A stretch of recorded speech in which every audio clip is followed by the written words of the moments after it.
Good morning and welcome to my weekly Love and Gratitude series. As always, I'm grateful to share with you what I shared in French.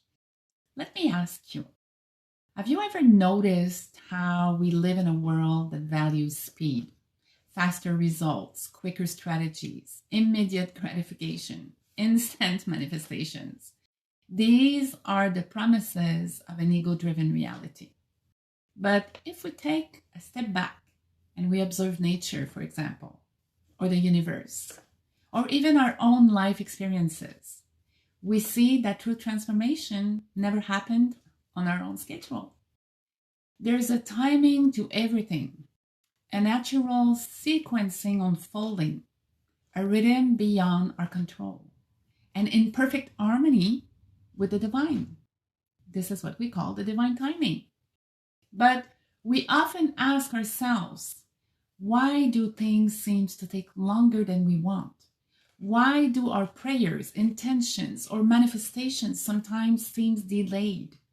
The answer is not in an external force withholding our good, but in our own understanding of time, readiness, and alignment. When we trust in divine timing, we stop resisting. We stop resisting the process and we allow the unfolding to take place with grace. So today we will explore this. We will explore why things happen when they are meant to, how patience and trust play a role in transformation, and how we can move beyond the ego's sense of urgency to embrace the higher wisdom of Sophia. Before we continue, I would like to tell you a little bit about Sophia wisdom if you have never heard of it, because actually I mentioned it last week without expanding on it. So, first of all, Sophia is not a person. Sophia means wisdom in Greek. It means divine wisdom, or the feminine energy of the divine intelligence of creation. So, Sophia wisdom is not only knowledge or intellect knowledge, it is actually the living, breathing consciousness of divine understanding. In mystical traditions, Sophia represents the feminine aspect of the divine intelligence, the cosmic wisdom that births, nurtures, and illuminates all creation. So she's the spiritual embodiment of higher knowing, guiding us beyond ego-based reasoning into the direct experience of truth. In Gnostic or esoteric teachings, Sophia is often seen as the Holy Spirit, the sacred feminine counterpart to the Logo, the divine word. She's the voice that whispers through intuition, the gentle but firm force that reveals what the intellect alone cannot grasp. So our logical mind reasons, dissects, and analyzes. Sophia unifies and reveals. It's not an imposition of knowledge. She's just awakening remembrance.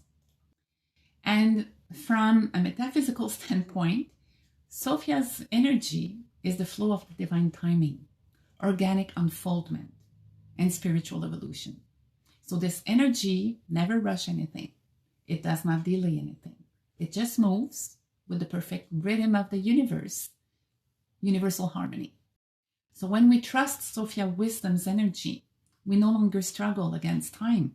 We surrender into the rhythm of divine orchestration. For example, Sophia's wisdom teaches that what we call delay is often actually divine preparation, or the unfolding of what is. What we perceive as waiting, for example, is actually the unfolding of alignment. That's wisdom. So the influence of the ego demands immediate results. But Sophia's influence knows that true transformation requires the developing of consciousness. It's not about forcing anything, it's about allowing. So to embody or to align with Sophia wisdom is to step beyond the intellectual understanding into the direct gnosis, so the spiritual knowledge. It's a way of being, a knowingness that cannot be explained, only experienced. So personally, when I seek within, I always invite Sophia wisdom to bring me insight on this and that, whatever I'm seeking within. So let's go back to today's topic. I just wanted to let you know if you did not know. As we know, the ego-based mind struggles with time. The ego does constant battle with reality, for reality is not within its control, as we can read in A Course in Miracles. So remember that reality is in the unseen, and the ego reality, as I call it, is what we can physically see and experiment. So the ego has its own idea of how and when things should happen. It operates from a place of lack, constantly measuring progress against a false timeline.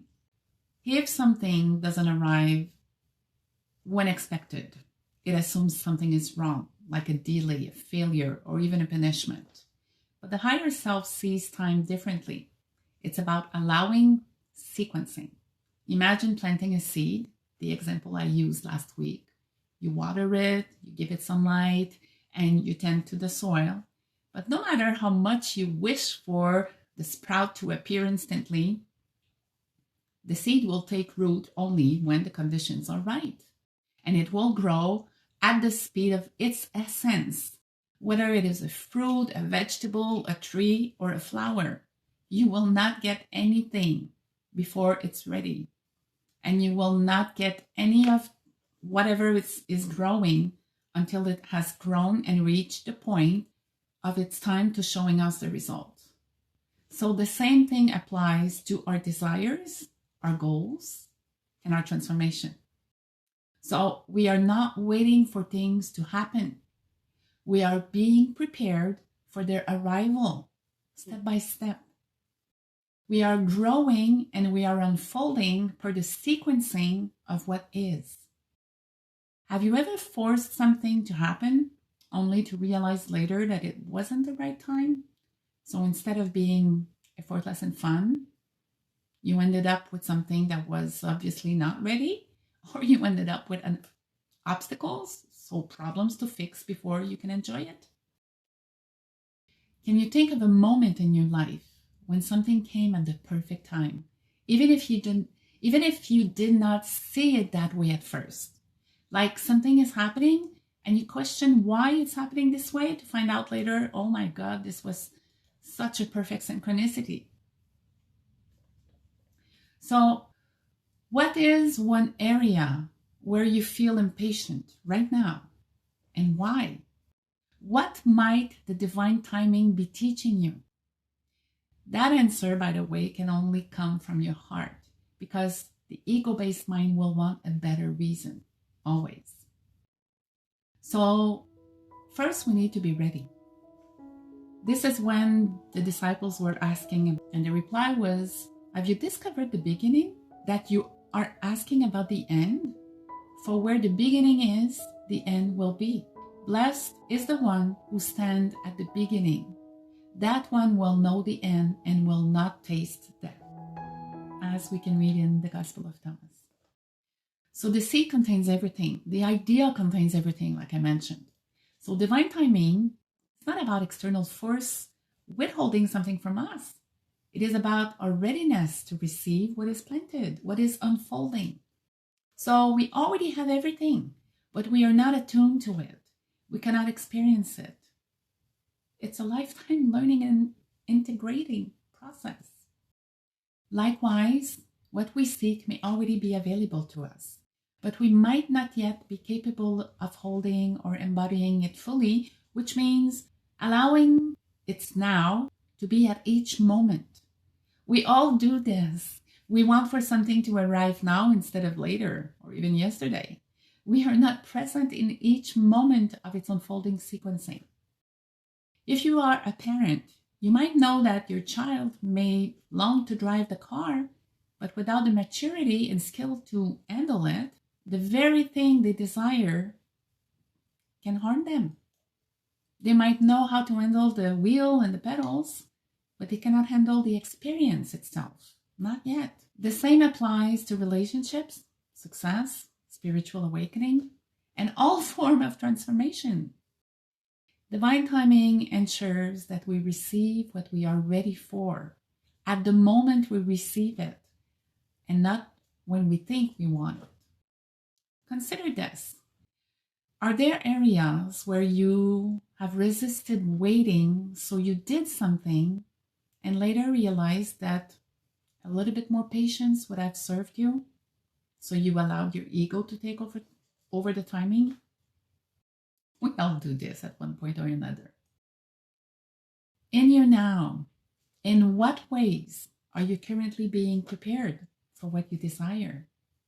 Take the time to think about this later. In your now, in what ways are you currently being prepared for what you desire? How can you shift your focus from one thing to trusting what is unfolding? Remember that the seed is not the fruit. Not yet, but it will be. So one of the greatest misunderstandings about manifestation is believing that the results should appear instantly, as the ego imagines it. But every idea, vision, or calling is a seed. It's not the final form, but the beginning of the process. So yes, it is the image, but it is the beginning of the process. We were shown the final image, and most of the time we want it now because we think that we are ready now or yesterday. So Neville Goddard taught that the moment we plant the seed in consciousness, it is already done in the unseen realm. That's what he meant. But just like the seed in the ground, it must go through its natural stages before becoming visible. Rushing the process is like digging up the seed to check if it's growing. I know I talked about this last week, but this week it's important to understand this so you can fully understand the divine timing. So we must learn to trust the unseen and act as if it's already done. The ego cannot fully comprehend this because it thinks we need to pretend. Not at all. It's not the same thing. You know, the gardener doesn't pretend the vegetables and the fruits will come in due time. He knows. He knows it will come because he planted the seed and he tended to its need or to its needs. There's no pretending in this. Sometimes that's what people think they must do to manifest something. Pretend it. That's not having faith. Think about this. When the seed is planted, you know it's coming. It's the same thing with our dreams and our ideas. So what our ego struggles with is not even that the seed has been planted. It's more the growing of it that it doesn't see yet until it becomes visible. That part is where faith is required. So this week there will not be an e-guide to help your inner work. But here are some questions that you can right now write, just press pause and write them down so you can reflect on them later. So what seeds have you planted that you are watching with impatience?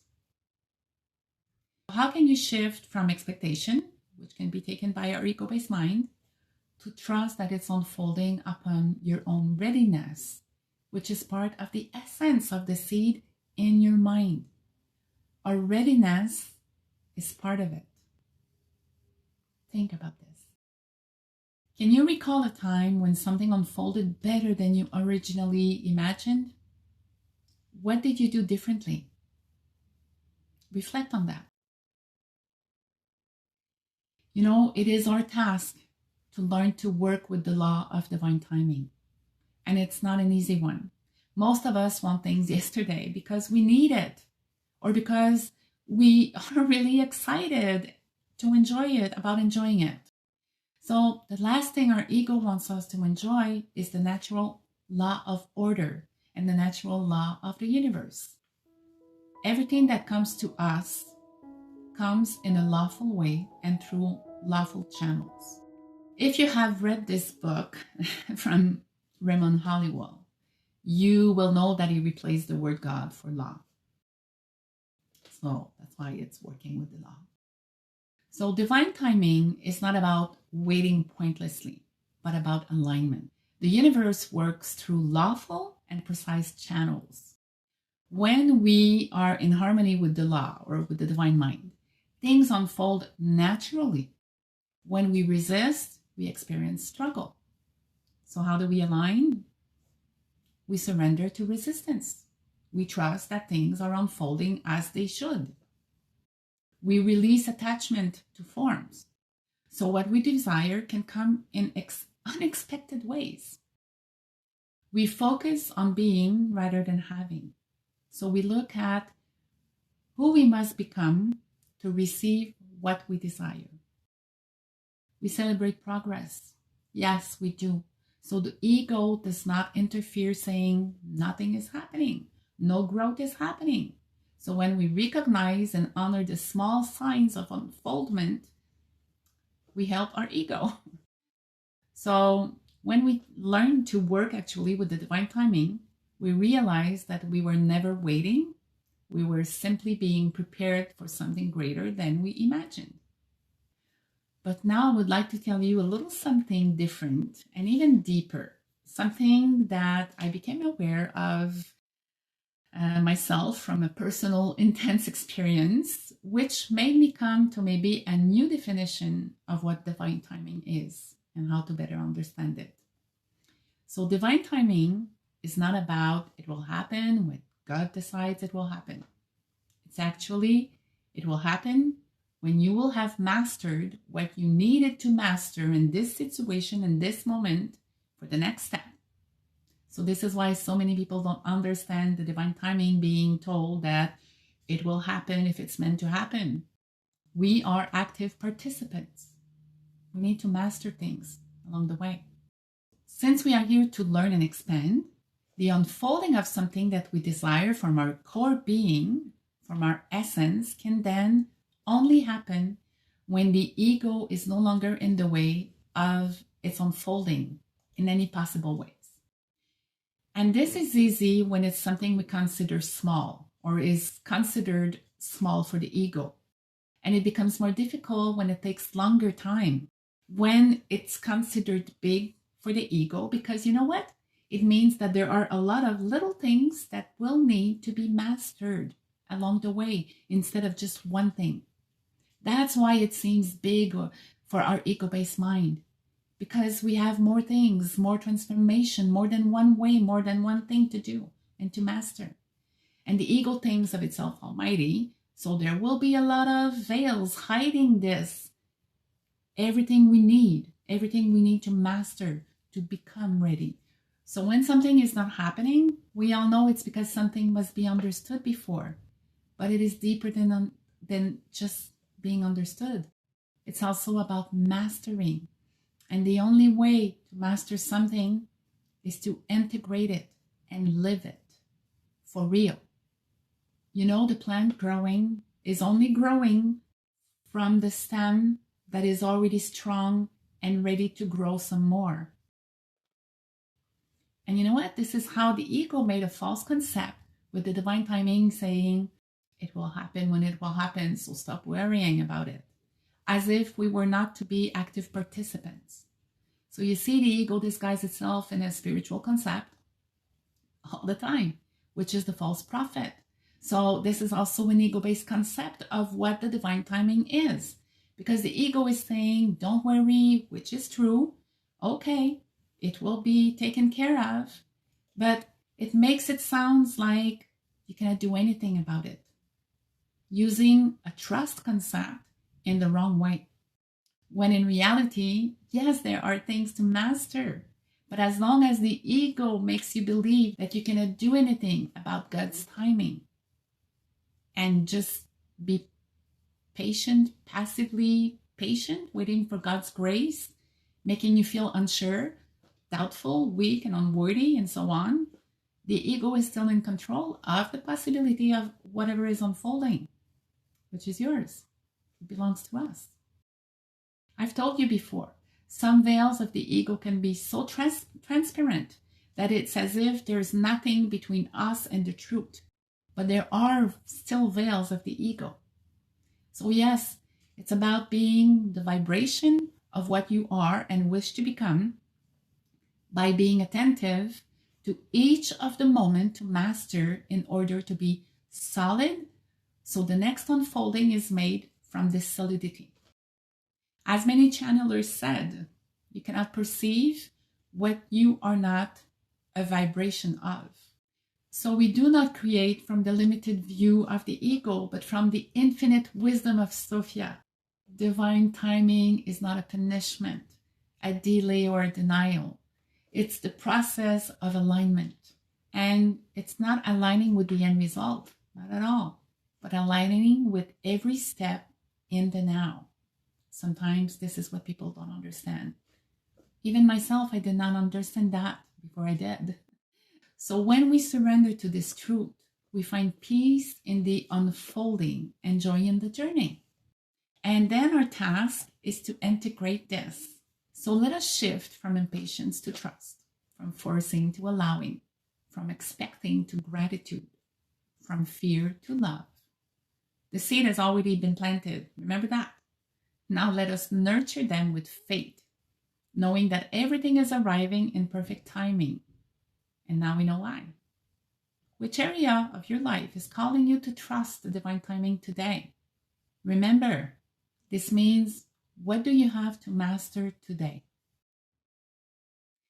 Thank you for joining me in this reflection. I invite you to take the time this week. I hope you enjoy my Love and Gratitude series as much as I enjoy it. And yes, thank you for sharing it with your friends, your family, your audience. We never know who needs to hear this, and especially the one that you heard today. And remember to breathe in, to let go of all your ego-based thoughts and vision, to see from your soul, and to love out. See you next week.